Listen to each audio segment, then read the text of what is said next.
Hello, my name is Federici. I'm an associate professor here at the Center for Translation Studies, and I've been conducting for some years research in the role and functions of translators in crisis settings. And in this presentation, I would like to give you a very short introduction to what is crisis translation. So we will answer the question, what is crisis translation, from three points of view. First of all, it's a module. It's a module available only at centers, and it's available considering both the research area that focuses on crisis settings and the role of translators and interpreters, and the activities that crisis translators undertake in collaboration with crisis managers and emergency responders. It is a module that is available to MA and MSc students, and an optional module that allows you to consolidate your learning from all different aspects of our program, because crisis translators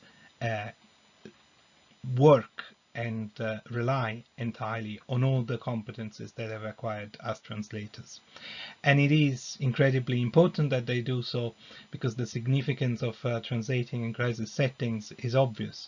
There's a clear possibility of diminishing the impact of risks and hazards on people's lives, on people's property, on people's risk of injury, risk of loss of income. So crisis translators, as well as crisis interpreters, perform a role of immediately recognizable social impact. And we have excellent examples of former students who took our MSc and MA programs, who've gone on to, after graduation, to collaborate with international organizations, including organizations that focus on crisis communication and work in international humanitarian settings.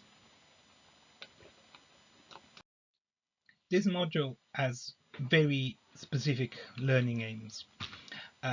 We would like our students to gain an understanding of risk communication in cascading crisis. Crises erupt at a certain moment in time, but they can have a build-up, they have a life cycle, and at the same time, crises have consequences that can be very much far-reaching, well beyond the geographical area, the time of initial impact, and the populations that are initially affected. So for that reason, translation is crucial, translation in all its different modalities.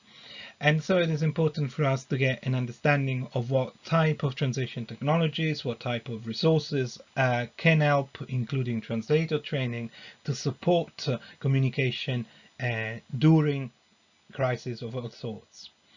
And ultimately, one of the aims is to aid crisis and disasters managers to support their crisis communication strategies.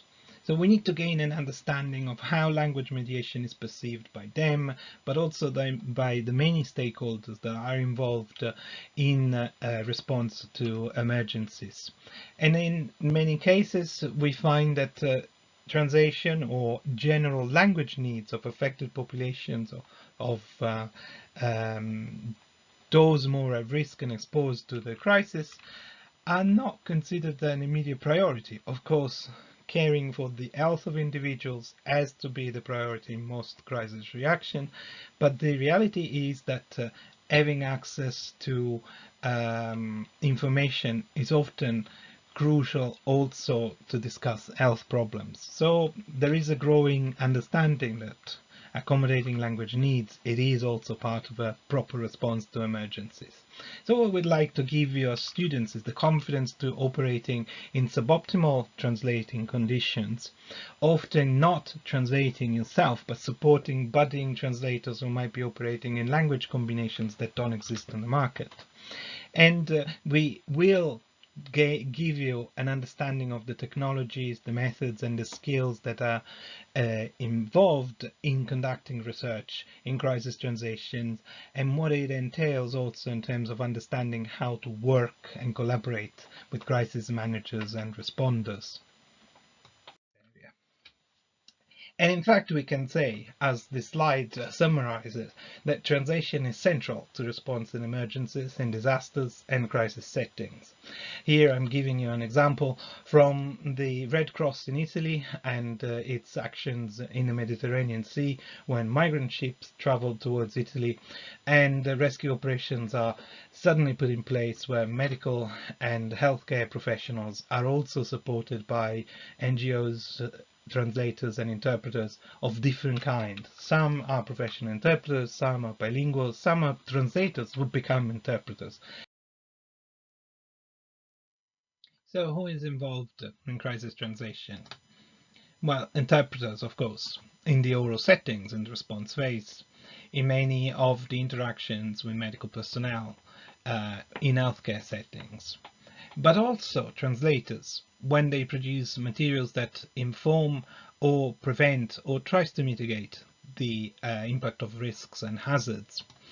And very importantly, also communicators who produce accessible formats. So in audio-visual translation, we find audio description and translation with subtitles for the hard of hearings as formats, modalities of translation that are crucial to provide better access to information to audiences that need alternative routes to access information. And this is crucial also in crisis settings.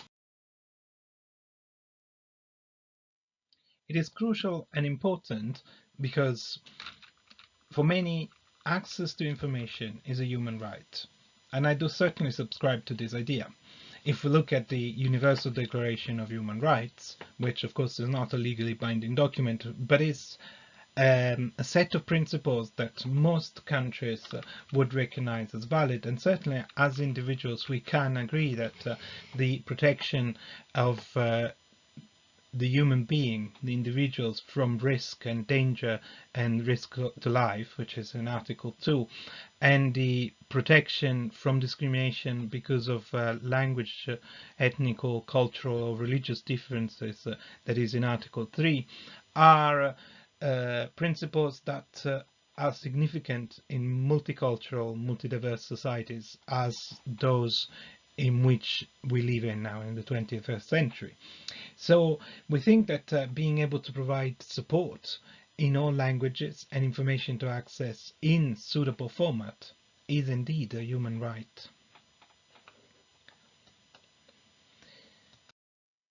And it's not surprising, therefore, to find that the guidelines of the World Health Organization in terms of communicating risk in public emergencies states, as you can see from the quote, that accurate information provided early, often, and in languages and channels that people understand, trust, and use enables individuals to make choices and take actions to protect themselves, their families, and communities from threatening health hazards. Now, translation and access to information in a language that we understand can protect also from other hazards, such loss of property, loss of goods, loss of work, following a disaster, following the impact of a natural hazard in a Pacific region.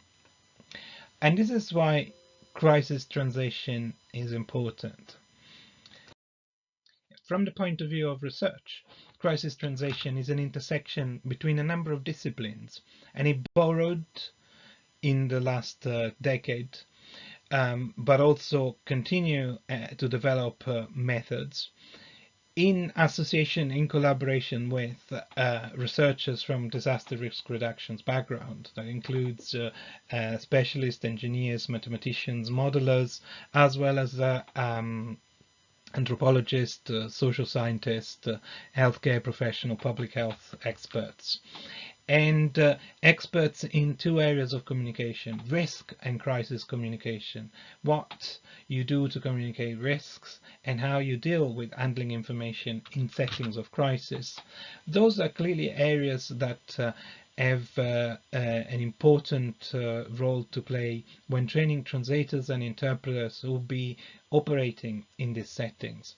And in fact, you will see through this module that we look at how research is conducted in these fields to find out what good practices can be borrowed, but also to understand the mindset of crisis communicators, the mindset of disasters managers and responders who interact in the first phases of an emergency response, in the first phase of a crisis. And in that intersection of specialism sits crisis translation. The current situation gives us plenty of examples of how work in crisis translation from a research perspective reflects illustrations of what happens when communication is needed urgently, clearly, and efficiently for everybody. The COVID-19 pandemic has been considered as the largest translation project ever seen, currently including over 500 languages, to reach and provide accessible information to all different language communities.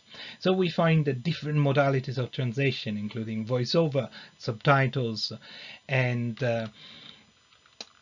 providing information in indigenous languages such as the Central Arente in Australia, combine English and multimodal visual elements with accessible visual information to provide the crucial, essential ways of minimizing the risk of contagion. But also we've seen versions and versions of leaflets such as this one with infographics that is non-culture specific, that is translated then in accessible and succinct instructions for immediate understanding of measures that protect us from possible risk of contagion. Those are immediate responses, but we can think long term. We were involved in 2017 and 18 in training a number of translators in lesser diffused languages in New Zealand. They would provide translations to their language communities of a guide that provided information on what measures to take in case of earthquakes, how to organize your household to evacuate, where to go, who to contact, and this kind of essential information that makes you part of the community, understand what being prepared to the natural hazards of the local geographical area means.